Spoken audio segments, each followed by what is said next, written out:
Hey, everybody. Sorry that I can't be here in person this week. I have a kind of a family emergency. So I'm leaving tomorrow, and I will, well, Sunday, because I don't know what day you're watching this, leaving Sunday, and I probably will be gone all week. And I believe there are other TAs who are going to teach my recitations in person, but I wanted to make a video just in case anybody can't get there or wants to watch it asynchronously or has some questions. So we have the two documents that I usually will put up that we'll go through. One is the recitation notes, the other is the additional notes. And we'll start with the recitation notes. So this week, the lectures covered central tendency, variability, IQR, box plots, standard deviation, the empirical rule, and also z-scores. However, z-scores are not on the recitation this week, and they're not on the quiz, I believe. Should double check on that. But I went through the quiz before. I'm pretty sure they're not on the quiz this week. Now, we can talk about them briefly, but I'll hit the things that were primary this week. So, first of all, mean, median, and shape and central tendency. So, for the mean, we're talking about mu, that is the symbol that we're using, and that's the population mean. And so we use this for symmetric distributions, which, if you remember last week, are distributions that look like this. We'd also call them a normal curve. And the point is they're not skewed. Skewed curve, the bulk of the values are on one side, and then there's a long tail, and that would be a right tail or a left tail. But if we're talking about a normal distribution, we're talking about something like these on the screen now, where it is the mean and the median are, the same. They're right in the center. So we're going to use the mean for those. And we have to add a constant and to multiply. So adding, and we have this formula here, but you don't really need the formula. To add a constant, it's just the new mean is just the old mean plus the constant. And for multiplication, it's just the old mean times the constant. Median we use for skewed distributions where it's skewed right or skewed left. And then shape and central tendency, again, is it symmetric, normal, or is it skewed right and skewed left? Variability is a subject that it took me a while to really understand what that word meant. And that kind of goes hand in hand with the IQR and the 5-number summary. So with the 5-number summary, we're talking about the minimum, maximum, median, the Q1 and Q3, right? So we'll do an example of those in a minute, but here's, if you wanted a 5-number summary and an IQR for these scores. So what is the minimum? Well, that's obviously 1. What is the maximum? Well, that's obviously 10. The median, let's see, there's 1, 2, 3, 4, 5, 6, 7, 8 of them. So you can't take the middle one because there's an even number. So you have to take the two middle ones, 6 and 7, and add them and divide by 2, you get 6.5. And the median, the average of 6 and 7, we just said that is 6.5. Q1 is the first half of the data. So it'd be the middle number between the minimum and the median, which is 6.5. So what is the middle number between 1 and 6.5? So we have 1, 3, 5, and 6. You take the average of the two middle ones, 3 and 5, you get 4. For the second half of the data, it's 7, 8, 10, and 10, these 4. And obviously it's an even number, so you don't have a number in the middle. You take the 2 in the middle, 8 and 10, 18, half of 18, that's 9. And then the IQR is just Q3 minus Q1, so 9 minus 4 is 5. What's, I think, more important about this is being able to look at a box plot and see from the box plot, what is the 5-number summary, which is bigger, the mean or the median, and is it skewed right or skewed left? Those 3 things, I'll say them again, from what you can see in a box plot is the 5-number summary, is it skewed right or skewed left, and because of that, which is bigger, the mean or the median? In addition to all of that, you can see the variability, which is to say the main part between Q1 and Q3, that sort of box is there a lot or a little spread to the graph? So a box plot is a graphical representation of a five-number summary. And for comparing one categorical and one quantitative variable, we're going to use comparative box plots. And then we also need to know this week how to calculate the outliers to see in a data set, are any of the numbers outliers? To do that, you need the IQR, and then it's just 1.5 time plus the IQR, or the lower quartile. So Q1 minus 1.5 times IQR is the lower side, and Q3 plus 1.5 times IQR is the higher side. But well, again, we'll do an example of this in just a minute. Then we got into standard deviation, and we learned the empirical rule, which is, as I learned it also, the 68, 95, 99.7 rule. Kind of makes sense for me to say it that way because then I just get it in my head. And for me, there were really two big things I needed to know about this rule. This chart right here, these three in red, these three graphs, that's kind of everything. So what I needed to know was, first of all, the percentages inside three standard deviations. So in the first standard deviation, it's 68% of the values. In the second standard deviation, it's 95. In the third standard deviation, it's 99.7 inside. And then the other thing I needed to know was what's outside. So in one standard deviation, it's 68% inside. Well, then what's outside? Well, it's 100 minus 68. So it's 34. And then, is that right? 68, no, 32. 32 is outside, and then half and half. So 16 and 16. And you can see that right here, 16% and 16%. And the same idea for two standard deviations. It's 95% inside, and therefore outside is a total of 5%. 100 minus 95 is 5. So 5% total, but that's split up into the two sides. So 2.5% each side. And then for the third standard deviation, it's 99.7 inside, which means it's 0.3 outside. And then you split that into two sides, 0.3 divided by 2 is 0.15 and 0.15. So here's a quick example of this.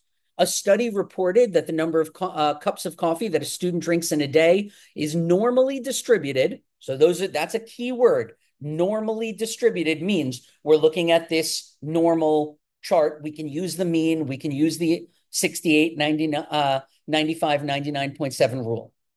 So we have a normal distribution. We have the mean is 5, and we have the standard deviation is 1.5. So we know that if the mean is 5, then 5 is going to be the center. And if the standard deviation is 1.5, then we just need to add 1.5 and subtract 1.5. So if the center is 5, then one standard deviation up would be 6.5. And one standard deviation down would be 3.5. We're just adding and subtracting the standard deviation. So we get a normal curve that looks like this with 5 in the middle, and then 3 standard deviations to the right and 3 standard deviations to the left. So first question is just create this chart. Second, using the 68, 95, 99.7 rule, find the proportion. So that's a key word. Anytime you see the word proportion, we do not mean percentage, we mean decimals. So, if you're talking 100%, that is 1. If you're talking 95%, then the proportion would be 0.95. If you're talking 50%, the proportion would be 0.5. So using this rule, what's the proportion of students that drink at least 2 cups of coffee? So at least 2. So what we want is everything that's beyond 2. So the first way I do this is, how many standard deviations are we talking about? So that's 1 standard deviation, 2 standard deviations. So we're talking about 2 standard deviations. So if we go back up to our charts, we're talking about this one with 2 standard deviations. We know that's going to be 95% are inside and 2.5% are outside on each side. So now we want to know this standard deviation here, what is the proportion of people who are to the right of that? So if we look over here, what's the proportion of everything that's to the right of this line? Well, it's obviously 95. and then another 2.5 because we're doing everything to the right. So from this line all the way to the end. So 95 plus 2.5, that's 97.5%. Now we have to make that a proportion. So 0.975, right? And that is the answer. Using the 68, 95, 99.7 rule, find the percent. Okay, now we want percent, not proportion. Find the percent of students that drink between 2 and 5. Okay, so for me, I want to know how many standard deviations first. 2 and 5. Okay, so 5 is the mean. 2 is 2 standard deviations down. Okay, so we're talking about 2 standard deviations. We have the mean, which is this line in the center, and then 2 standard deviations. Now we know 2 standard deviations down all the way to 2 standard deviations up is 95. So half of that has to be half of 95. Half of 95, I believe, is 47.5. Yeah, 47.5. And here we want the percentage. Okay, and that's it for the notes. Now let's go on to my sort of additional notes. So again, the 5-number summary, we'll start with that. We have the minimum, Q1, the median, Q3, and the maximum. Those are our 5 numbers. And from there, we can get 2 additional things. One is the IQR, which is Q3 minus Q1. And what that shows us, this shows us the variability. That's a big, important word. It's a real key word in statistics, for me. The variability. And then we can also see the range, which is the maximum minus the minimum. These two, for me, are very related. Let's say, for example, let's look at some examples. We have 3 here where IQR, I think, is useful. So we've talked before about housing prices, similar to talking about salaries or things like that. We know that there tend to be outliers because there's always going to be an $80 million house somewhere. No house can be less than 0, but there's no limit to how expensive a house can be. So if most houses are something like $200,000, 300,000. I don't know how much really, but let's say they're all about 2 or 300,000. They're all going to be in that area, but there's still going to be houses that are all the way out that way that are $800 million. So it is going to be, a right skewed curve. And therefore, having a house that's so expensive, 80 million, 800 million, whatever it is, maybe nothing is 800 million, but 80 million is possible. That's going to raise the mean. So we can't really use the mean here because if we just look at what it's the average price of houses in, let's say, a neighborhood, and you have a bunch of houses that are $200,000 or 300,000, and then a few houses that are 10 million, it's going to look like the mean average price of a house is more than it really is. So we would want to use the median. But what does the IQR tell us? So the IQR helps us because it shows us the spread. And that's kind of another word for variability, especially in areas with a few extravagantly priced homes. So when we're looking at this box plot, imagine that the range of prices, the minimum price for a house in this neighborhood is $100,000. And the maximum price is 25 million. So, and that's, probably a very extreme example. It's not likely in a neighborhood you would have that range, but let's say it's 100,000 to 25 million. And the IQR will show us where are 50% of the house prices. Let's say that 50% of the houses are 250,000 to 350,000. Well, that would show us on a box plot that you have the tail is it's 250,000 to 100,000. That's going to be 25% of homes. Then 250 to 350, that's the IQR range. That's going to be, IQR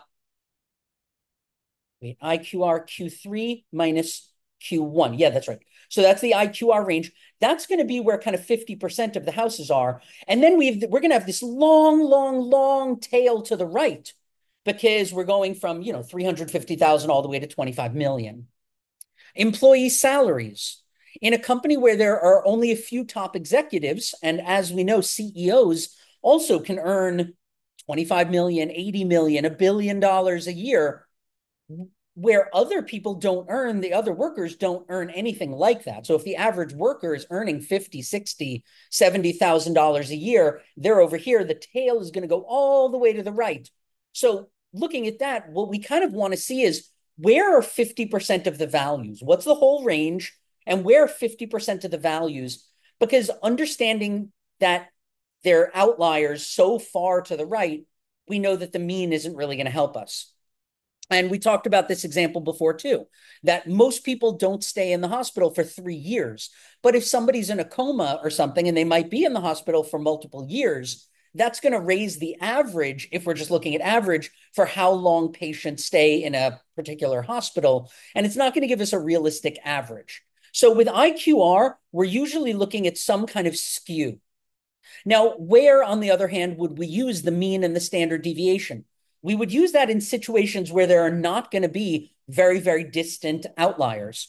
So exam scores in a typical class. So in most classes, you do get some sort of normal curve. Some students, do a little worse. Some students do a little better, but you can't get more than 100 and you can't get less than 0. So there's always this range pretty much. Height of adults tends to follow a pretty normal distribution. Some people are shorter, some people are taller. Time it takes to brew a love potion. That's silly, but it is, let's say I have a class at Hogwarts and we're learning to brew a love potion.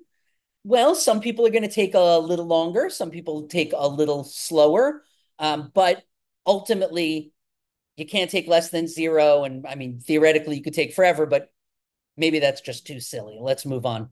Examples of when to use median and IQR. So 3 silly examples. Bigfoot. So there's going to be outliers. Like, what's the mean? How many people have usually seen Bigfoot? I'm going to guess the area is probably 0. But even if it's something like 1, you're always going to have a few people who are either conspiracy theorists or who knows, maybe there is a Bigfoot, a Sasquatch, and they will say, "Well, I've seen it, 45 times," and it's that so far to the right that it's going to be right skewed. Most people will see it, 0 times, and similar for aliens. Haunted house stay duration. That's actually going to be left skewed because most people, let's say the 50% of people, are going to stay in a haunted house for an hour, 20 minutes, however long. But some people are going to be terrified and they will, put a foot in and then just run away. So it really might be that you have a few people who are on the really, really short end. Treasure depth in the ocean. So this it's not going to really help us to use a mean here because some treasures are at the absolute bottom of the ocean. And then, you have other people who might use a metal detector and find gold coins that are, or something that's not very deep. You have scuba divers who could go down and look at shipwrecks and find something. But then you also have things that are at the absolute, if we're talking about depth, let's say most of the treasure is at, I mean, I have no idea, but let's say 1,000 feet deep. But then there's some things that are like in the Marianas Trench, which are, incredibly deep. We have examples of positive and negative skew. We did this last week, but, income distribution is always going to be skewed right because some people earn so much more money. Remember my example of 4 people sitting in a bar and they all have a similar average salary, and then a billionaire sits down next to them. Now, if you look at the average salary of these 5 people, their average salary would look super high, but that's only because there's an outlier. There's a billionaire who just sat down next to the 4 people. In that sense, he or she is so far skewed right that it's going to raise the mean. So the mean would be higher than the median for a right skew. Age of retirement of professional athletes. Most professional athletes retire pretty young, but some might retire, depending on the sport, much, much later. So you're going to have a right skew. The mean will be higher than the median. Number of Barbie dolls in households. Most households that have no kids probably have very few or no Barbie dolls. Most houses that have kids might have a few, but there are few houses where you have Barbie doll collectors. What's this number A here? It's letter A. Anyway, so some houses might have Barbie doll collectors. No? Anyway, and they would have thousands and thousands of Barbie dolls. So if we have most people have, two or three, but you have somebody all the way out on the right, if you add them and take the mean's going to be higher than the median, but it's just because there's an outlier. Left skew. And then we'll do two examples of the IQR and why am I forgetting what that's called? Anyway, we'll do the IQR and then we'll do a normal distribution. So for skewed left, life expectancy. Most people in developed countries live into their 70s, 80s, 90s, but unfortunately, some people die at a very young age. So you have most people over on the right living in their 80s and 90s, and then you have a few people who die very young. If you add those outliers, somebody unfortunately dies when they're very, very young, obviously the mean's going to go down, the mean age of death. But that's not a really fair representation. So that's an outlier. We wouldn't want to use the mean for that. We would want to use the median. So, and the IQR. Test scores in an AP class, I gave this example last week. So most people are going to score high, but a few people might score low, so it's skewed left. So the mean is going to be lower than the median. Time spent by children to avoid bedtime. If anybody has a child or has a young child in the family, you know that children often don't want to go to bed. So they will use tactics like asking for water, they have to go to the bathroom, just tell me one more story. So generally, the children try to avoid bedtime is going to be a lot of time. But then there might be a few kids all the way on the left who are very obedient or they're very sleepy and they just fall asleep quickly. So the mean time to fall asleep will be lower than the median. So it's going to be skewed left. Okay, box plot. Oh, that's the word I was looking for. So here's a box plot of ages of people at a movie theater. Here's what it looks like, and we have some questions. So what is the 5-number summary? So the 5-number summary for this, we are looking first at the minimum. So looking at this box plot, what is the minimum? So that's over here, and the minimum is going to be 3. So the youngest audience member who saw this movie was 3 years old. Then we have the Q1, which is the left edge of this rectangle. So the Q1 over here is 5 years old. Now, what does that mean? This tail here is between 3 and 5. That means between the minimum and Q1, 25% of the audience at this movie theater, and we don't know if it's one day or 1 week or one movie or whatever it is, but 25% of the people who saw this movie were from age 3 to 5. So right now, we don't know yet because we need to know the variability to know, but this might have been a kid's movie. Or maybe it was a movie where a lot of parents brought their kids. Maybe 3 to 5 is pretty young. Now, what's the median? So we had our minimum, that's number 1. Then we had our Q1, that's the left side of the box. Next in our 5-number summary is the median, and that's this vertical line in the box. So that's 8. So the median age of the audience members was 8. That's pretty young. So now I'm starting to think this was probably a kid's movie. However, Q3, which is going to be the right side of the box, is 31, which means, we said 25% of people are from age 3 to 5. They're in this tail. And another 25% are between Q1 and the median. Another 25% are between the median and Q3. So 25% are between the ages of 8 and 31. Okay. And then this last, the maximum, there's another 25% here. So, it's split into 4, 25, 25, 25, 25. So 25% are between the ages of 31 and 38, and that's the maximum age. Okay. So what's the IQR? Q3 minus Q1. So Q3 is 31 and Q1 is 5. So 31 minus 5 is 26. That's a lot of variability. It's a lot of spread, but why? Well, what's the range here? The range being the maximum minus the minimum. So 38 is the oldest, minus 3 is the youngest. So we have a range of 35 years. Within that range, 50%, right? Because this is 25% is Q1 to the median and another 25%, right? The size of the rectangle doesn't really have anything to do with the percentages. It's just 25, 25, 25, 25. So 25% here and 25% in this big box from the median to Q3. Together, it's 50%. 50% of the people in this audience were 5 to 31. So 5 to 31, that's a 26-year spread out of a total of 35 years. 26 years out of 35 years is very, very spread out. If you have a range of 35 years and 50% of the people were within a 5-year range, that would be very narrow. So already we know some things about what our graph might look like if we graphed it, right? And it looks like probably most of the people, 50%, are over to the left side. They're young.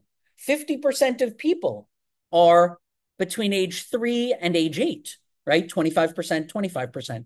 So you have 50% of people, children between the age of 3 and 8, but then you have some people who are a lot older. I'm guessing their parents. So this is going to be right skewed.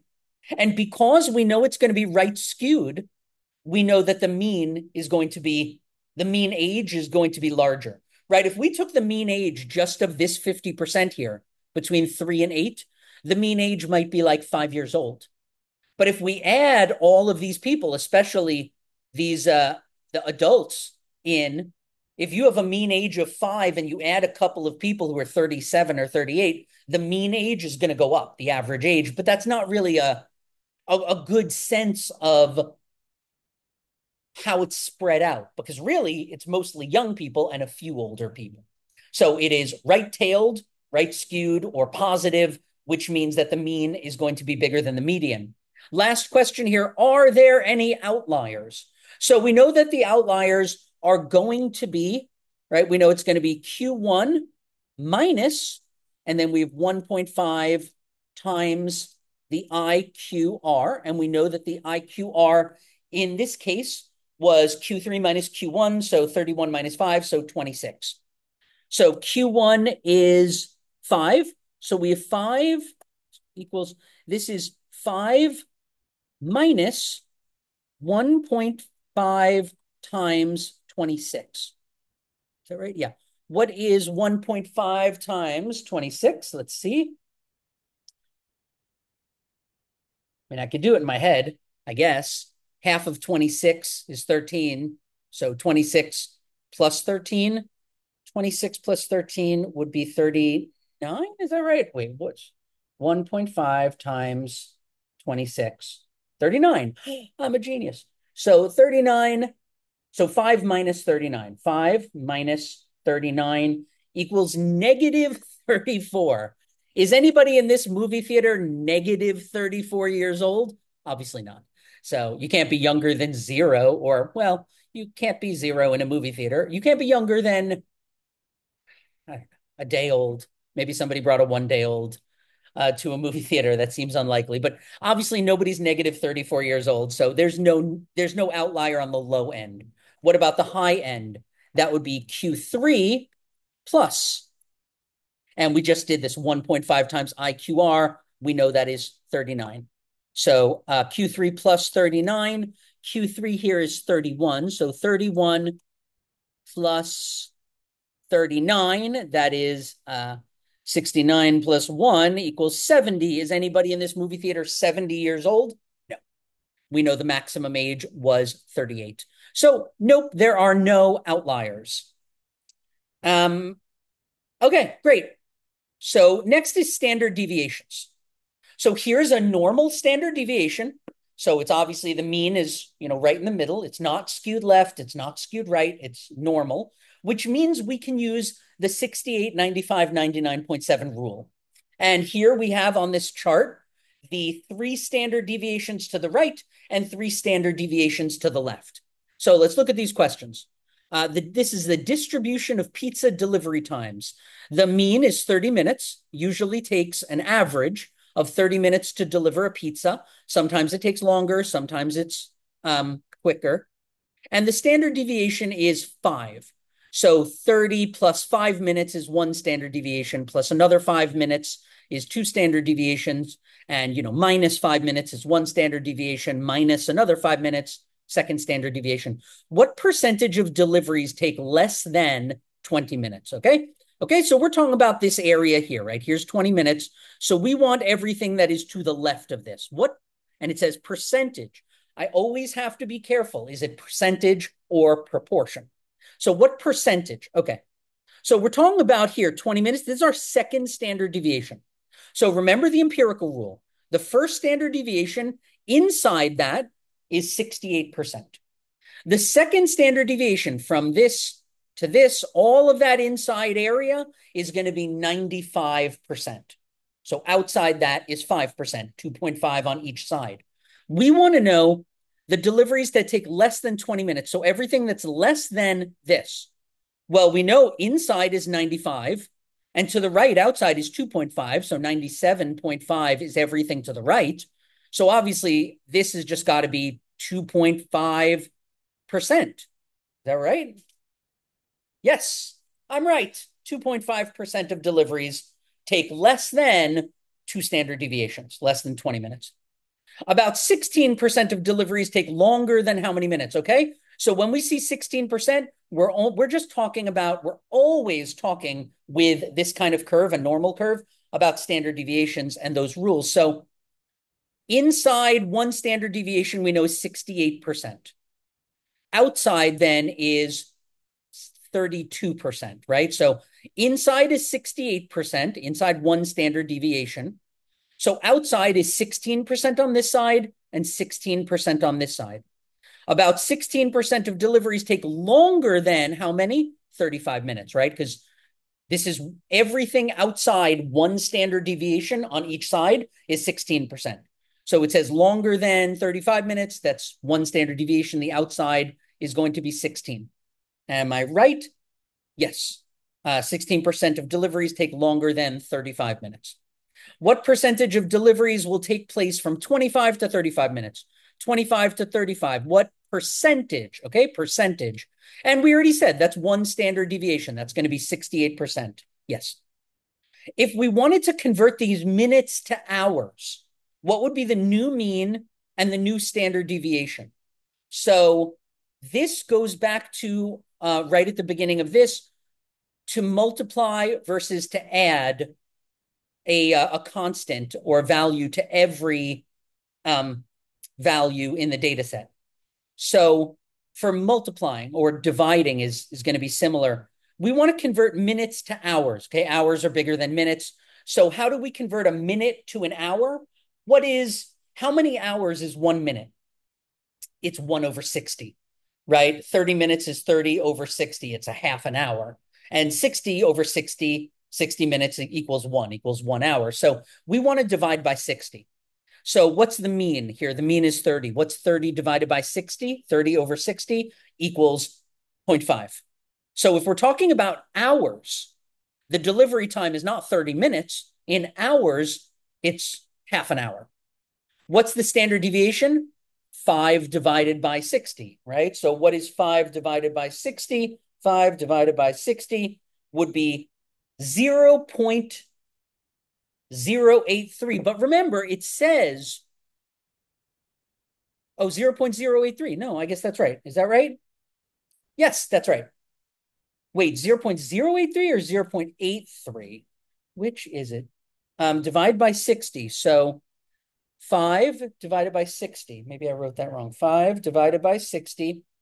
0.083. I guess I wrote it wrong. I wrote it as 0.3 in the answers down here. Either I'm crazy or it's divided by 6, 0.083. Okay.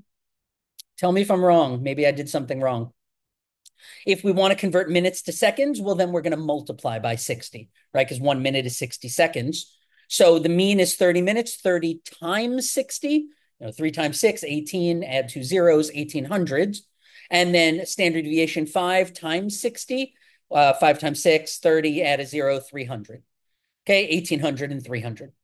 What if the mean is 30 minutes, but it was found that the median was 45 minutes? Would the distribution be skewed left or right? Explain why.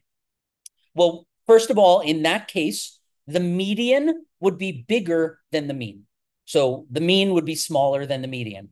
And we've seen a bunch of examples. What would make an average go down? Well, let's take my example of we have four people sitting together at a bar. Let's say each of them earns $100,000 a year. That's their salary. Four people, $100,000 each. And so the average salary is $100,000. Then I sit down at the bar and I make $15,000 a year, 1 5, $15,000. Now we take the average of us five people. David earns 15,000 and these other four people earn 100,000. Is the average going to go up or go down? It's going to go down, right? I am going to bring their average down. So the mean would be lower than the median. Because if you look at the median of five people, 15,000, 100,000, 100,000, 100,000, 100,000. The middle one is going to be 100,000. So the median is going to be higher. The mean is going to be lower. And in a case like that, we have an outlier, David, who's all the way on the left. Most people are earning 100,000. David's earning very little money. So we know it's going to be left skewed in an example like that. If the median is skewed left, should we use standard deviation and the mean, or the median and IQR? We should use the median and IQR because the mean won't, the mean is going to be, as Christina said, so heavily influenced by the outlier, right? If you have four people who earn $100,000 a year each, it's clear what the average is, $100,000 a year. But if one person sits down who earns only $15,000, that's going to really heavily affect the average. So we don't want to use the mean. And we can't use the standard deviation because it's not a normal curve. It's a left skewed curve. Okay, and then I just have the answers down here to what we've just talked about. That is it for this week. Now, in the third lecture, Christina did also talk about z-values. And z-values are very, very important. They're going to come up a lot in the coming weeks. You know, they weren't on the tutorial, so I won't get into them right now, but I will say that one of the reasons z-values are so useful and what I think was important to kind of take away from this week is that z-values are a standardized score. So let's say that we're looking at this chart of pizza delivery times and it's measured in minutes. And then we're also looking at a chart of how long it takes PhD students to graduate from university. Now we're measuring time in both of these. One is delivering pizza in minutes. One is graduating university in years. We really can't use minutes and years to compare to each other. But if we said this particular pizza store often delivers pizzas in 40 minutes, they're usually 2 standard deviations away from the mean. And this particular university, most of the students graduate in 8 years. They're 2 standard deviations away from the mean. Well, then if we compared the z-score of 2 for pizza and 2 for university, we are able to compare them. We can standardize our comparisons because we're not talking about the raw data, 40 minutes or 8 years. We're just talking about the z-score, the number of standard deviations. So it is very important to understand that about the z-score. Obviously, if it's 2, that would be positive. If it was -2, that would be negative. So standardizing is really important. And then this week in the third tutorial, Christina went over how do you calculate the z-score, which is the value minus the mean over the standard deviation. But we'll get more into that next week. Again, I'm sorry I can't be there today. I will be available for office hours on Zoom. So Thursday, I'll be available on Zoom during my office hours. I will put a link into, I guess, where can I put the link? I'll put a link into my recitation notes. I'll do that before I post them, and I'll also put it online. I'll let Christina know about that. And then, if anybody needs additional help, just send me an email and we can certainly set up a time for a Zoom call if the office hours don't work for you. Okay, I hope you have a great week and I will see you when I get back. See everybody later.